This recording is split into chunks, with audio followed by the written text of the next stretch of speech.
How significant do you think the coronavirus outbreak will be for the global aviation industry? We've seen all of these airlines stop flying to mainland China, some to other areas as well, like Hong Kong. You heard what Emily was saying then about Cathay Pacific. So how significant a hit do you think it will be to the industry? It's very significant because China is obviously a massive market. It accounted for 16% of total global traffic last year. 13% of that is domestic, so that's all Chinese carriers. So the other 3% is international, which affects all the international carriers. There's 120 airlines operating to China that are from outside China, so 120 foreign airlines. And obviously the Asia ones are most impacted because they have the highest exposure, and that's right at the top of that list is Cathay Pacific, on the doorstep to Hong Kong and about 20% of their capacity traditionally is in mainland China. So they are the most impacted, and that's why you've seen the drastic 90% reduction to mainland China, 30% capacity cut to the rest of the network.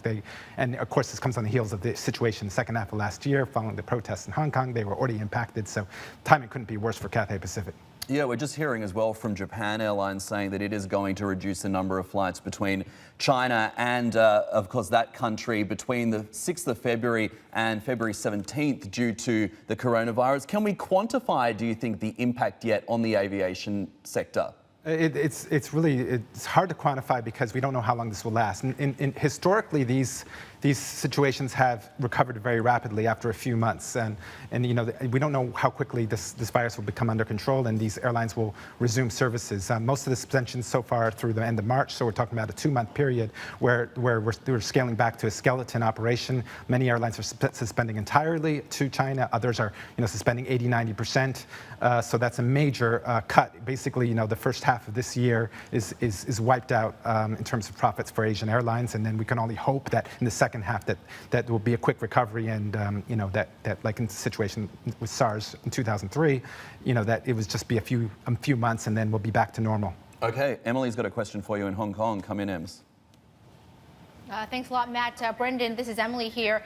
And just reading one of the headlines here, Virgin Australia to end flights to Hong Kong.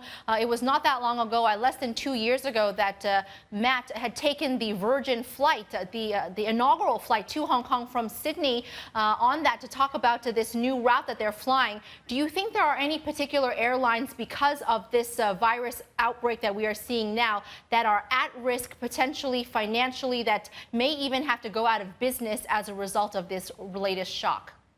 Yeah, so the Virgin route was struggling for all through those years that they operated those 2 flights to Hong Kong, and actually it probably would have been cut regardless of the situation. They already cut one of them and or announced one of them was going to be cut, and we're going to move capacity to Tokyo with new Haneda slots. The other one now is going to go as well, and that's just, you can blame that on this current situation, but in reality, though, that flight was unprofitable before even the Hong Kong protest and would have gone regardless. And Australia's exposure to China is much less than, say, Cathay Pacific or any of the airlines in Asia.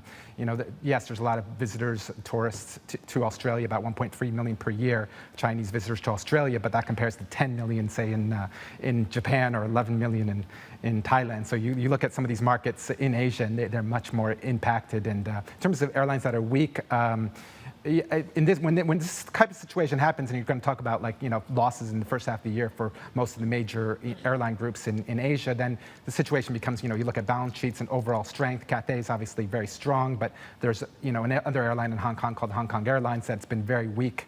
Almost went under last year, got some cash at the end of the year to keep them going, but obviously the spotlight now turns back on them as one example.